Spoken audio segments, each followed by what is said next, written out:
Hi welcome back to my YouTube channel. I hope ಎಲ್ಲರೂ ಚೆನ್ನಾಗಿದ್ದೀರ ಅಂತ ಅಂದ್ಕೊಂಡಿದ್ದೀನಿ. ಸೊ ನಾನು ಕೂಡ ಚೆನ್ನಾಗಿದ್ದೀನಿ.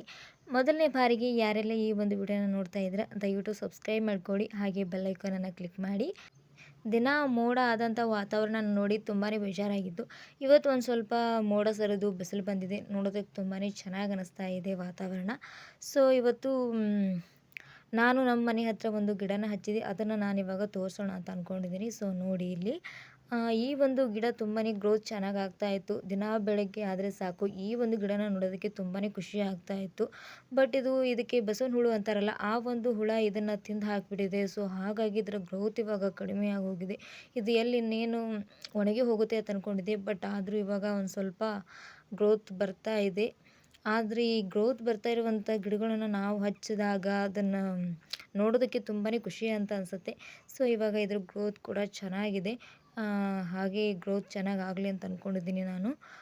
ಇವಾಗ ನಮ್ಮ ಮನೆ ಹತ್ರ ಇನ್ನೂ ನಾವು ಬೇರೆ ಬೇರೆ ಗಿಡಗಳನ್ನೆಲ್ಲ ಹಚ್ಚಿದ್ದೀವಿ. ಸೊ ಇವಾಗ ನಿಮಗೆ ತೋರಿಸ್ತೀನಿ ನೋಡಿ. ನಮ್ಮ ಮನೆ ಹತ್ರ ಬೇರೆ ಗಿಡಗಳನ್ನೆಲ್ಲ ಹಚ್ಚಿದ್ದೀನಿ, ಅಂದರೆ ಹೂವಿನ ಗಿಡಗಳನ್ನೇ ನಾನು ಹಚ್ಚಿರೋದು. ಇವಾಗ ಇಲ್ಲಿ ಜಾಸ್ತಿ ಎಲ್ಲ ನೋಡಿ ತೋರಿಸ್ತೀನಿ. ಇಲ್ಲಿದೆ ನೋಡಿ, ಇದು ದಂಡಿ ಹೂವು, ಹಾಗೆ ಇಲ್ಲಿ ಸೇವಂತಿ ಹೂವಿನ ಗಿಡನೂ ಹಚ್ಚಿದ್ದೀನಿ. ಹಾಗೆ ಮುಂದ್ಗಡೆ ನಾನು ಒಂದು ಸ್ವಲ್ಪ ಕಣಲ್ ಹೂವಿನ ಗಿಡನೂ ಹಚ್ಚಿದ್ದೀನಿ ಬೇರೆ. ಇದು ನಮ್ಮ ತೋಟದಲ್ಲಿ ಲಾಸ್ಟ್ ವಿಡಿಯೋದಲ್ಲಿ ತೋರಿಸಿದ್ನಲ್ಲ ನಿಮಗೆ, ಟಮಾಟಿ ಗಿಡ ಹಾಗೆ ಮೆಂತ್ಯ ಸೊಪ್ಪನ್ನು ಹಾಕಿದ್ದೀವಿ ಅಂತ.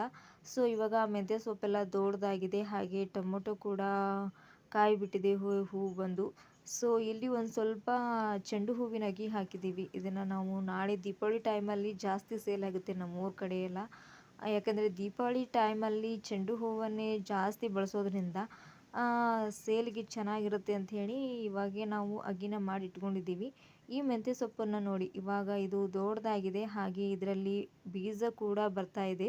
ಇದು ಇಲ್ಲಿ ಕಾಣಿಸ್ತಾ ಇದೆಯಲ್ಲ, ಇದರಲ್ಲೇ ಮೆಂತ್ಯ ಕಾಳು ಬರೋದು. ಇವಾಗಿನ ಇದು ಹಸಿರಾಗಿರೋದ್ರಿಂದ ಇದು ಇನ್ನೂ ಎಳಿದಿದೆ, ಇನ್ನೂ ಇದರಲ್ಲಿ ಕಾಳು ಬಂದಿಲ್ಲ. ಸೊ ನಾನು ಇವತ್ತು ಮೆಂತ್ಯ ಕಡುಬು ಮಾಡಬೇಕು ಅಂತ ಸ್ವಲ್ಪ ಮೆಂತ್ಯ ಪಲ್ಯನ ತರೋಣ ಅಂತ ನಾನಿವಾಗ ಇಲ್ಲಿ ಹೊಲದ ಕಡೆ ಬಂದಿದ್ದೆ. ಸೊ ಹಾಗಾಗಿ ನೋಡಿ, ಈಗ ಟೊಮೊಟೊ ಆಗಿದೆ. ಇವಾಗ ಲಾಸ್ಟ್ ವಿಡಿಯೋದಲ್ಲಿ ನಾನು ನಿಮ್ಗೆ ತೋರಿಸಿದ್ನಲ್ಲ, ಇವಾಗ ನೋಡಿ ಎಷ್ಟು ದೊಡ್ಡದಾಗಿದೆ ಅಂತ.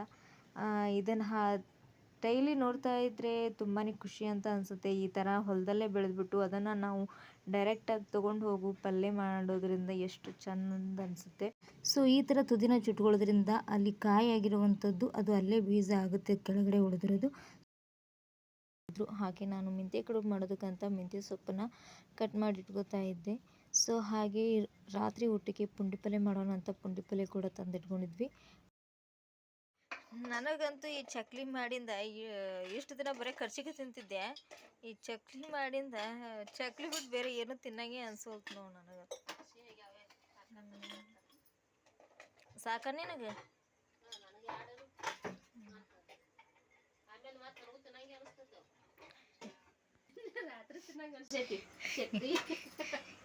ಎದ್ದು ಬರ್ಬೇಕು.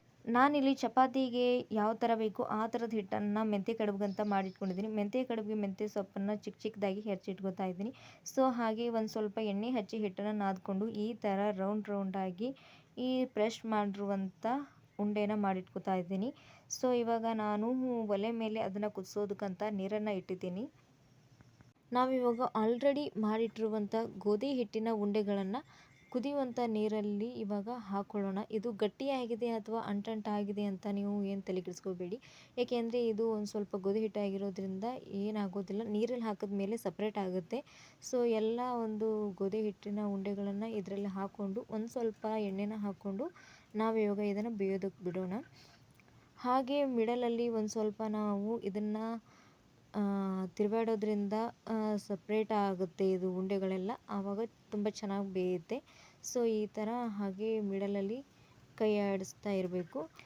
ನಾನಿವತ್ತು ಮಿಶೋದಲ್ಲಿ ಸ್ವಲ್ಪ ಪಾತ್ರೆಗಳನ್ನು ತರಿಸಿದ್ದೆ. ಅದ್ರ ಕ್ವಾಲಿಟಿ ಅಂತೂ ತುಂಬಾ ಚೆನ್ನಾಗಿತ್ತು, ನೋಡೋದಕ್ಕೂ ಕೂಡ ತುಂಬಾ ಚೆನ್ನಾಗಿದ್ವು. ಇದರಲ್ಲಿ ಸೆಟ್ ಆಫ್ 5 ಪಾತ್ರೆಗಳಿದ್ವು. ಸೊ ಸ್ಟೀಲ್ ಪಾತ್ರೆಗಳು ನೋಡೋದಕ್ಕೂ ತುಂಬಾ ಚೆನ್ನಾಗಿದ್ವು, ಹಾಗೆ ಕ್ವಾಲಿಟಿನೂ ಚೆನ್ನಾಗಿತ್ತು. ಹಾಗೆ ಅದರ ಜೊತೆಗೆ 5 ಮುಚ್ಚಳ ಕೂಡ ಬಂದಿದ್ವು. ಹಾಗೆ ಇದ್ರ ಸೈಜು ನನಗೆ ಅಷ್ಟೊಂದು ಇದು ಅನ್ನಿಸ್ಲಿಲ್ಲ. ಇವಾಗ ನಾವು ಬೆಂದಿರುವಂಥ ಗೋಧಿ ಉಂಡೆಗಳನ್ನು ಸಪ್ರೇಟ್ ಮಾಡಿ ಇಟ್ಕೊಳ್ಳೋಣ. ಇವಾಗ ನಾನು ಅದಕ್ಕೆ ಹಾಕೋದಕ್ಕಂತ ಸ್ವಲ್ಪ ಬೆಳ್ಳುಳ್ಳಿನ ಸುಲ್ಕೋತಾ ಇದ್ದೀನಿ.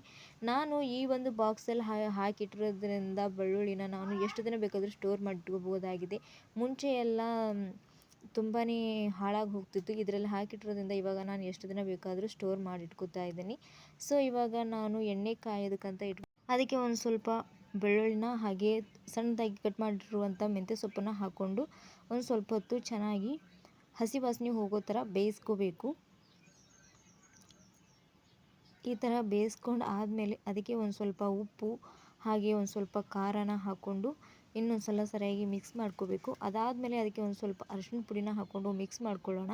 ಇವಾಗ ಅದಕ್ಕೆ ಒಂದು ಸ್ವಲ್ಪ ನೀರನ್ನಾದರೂ ಹಾಕ್ಕೊಳ್ಳೋಣ, ಅಥವಾ ಆಗಲೇ ಕುದಿಸಿರುವಂಥ ನೀರನ್ನಾದರೂ ಹಾಕ್ಕೊಳ್ಳೋಣ. ಇವಾಗ ಅದಕ್ಕೆ ನಾವು ಕುದಿಸಿಟ್ಟಿರುವಂಥ ಗೋಧಿ ಹಿಟ್ಟಿನ ಉಂಡೆಗಳನ್ನು ಹಾಕ್ಕೊಂಡು ಮಿಕ್ಸ್ ಮಾಡಿಕೊಂಡ್ರೆ ನಮಗೆ ತಿನ್ನೋದಕ್ಕೆ ಮೆಂತ್ಯ ಕಡುಬು ರೆಡಿಯಾಗುತ್ತೆ. ಇಲ್ಲಿ ರಾತ್ರಿ ಊಟಕ್ಕೆ ಅಂತ ನಾವು ಒಂದು ಸ್ವಲ್ಪ ಪುಂಡಿ ಪಲ್ಯನ ಮಾಡಿ ಇಟ್ಕೋತಾ ಇದ್ದೀವಿ. ನಾವು ಸಣ್ಣವರಿದ್ದಾಗೆಲ್ಲ ಜಾಸ್ತಿ ಪುಂಡಿ ಪಲ್ಯ ರೊಟ್ಟಿನೇ ತಿಂತಿದ್ವಿ, ಎಷ್ಟು ಚೆನ್ನಾಗಿರ್ತಿತ್ತು. ಇವಾಗ ಕೂಡ ಅದನ್ನೇ ಮಾಡಿದ್ವಿ ನಾವು. ಸೊ ಪುಂಡಿ ಪಲ್ಯನ ಸಿಲ್ವರ್ ಪಾತ್ರೆಯಲ್ಲಿ ಇಡೋದ್ರಿಂದ ಹುಳಿಯಾಗಿರುತ್ತಲ್ಲ, ಸೊ ಇಡೋ ಹಾಗಿಲ್ಲ. ಸೊ ಹಾಗಾಗಿ ಅದನ್ನು ಸ್ಟೀಲ್ ಪಾತ್ರೆಗೆ ಸರ್ವ್ ಮಾಡ್ಕೊಂಡ್ವಿ. ಹಾಗೆ ಈ ಒಂದು ವಿಡಿಯೋನ ನಾನು ಇಲ್ಲಿಗೆ ಮುಗಿಸ್ತಾ ಇದ್ದೀನಿ. ಸೊ ಈ ಒಂದು ವಿಡಿಯೋ ಇಷ್ಟ ಆದರೆ ಲೈಕ್ ಮಾಡಿ, ಸಬ್ಸ್ಕ್ರೈಬ್ ಮಾಡಿ.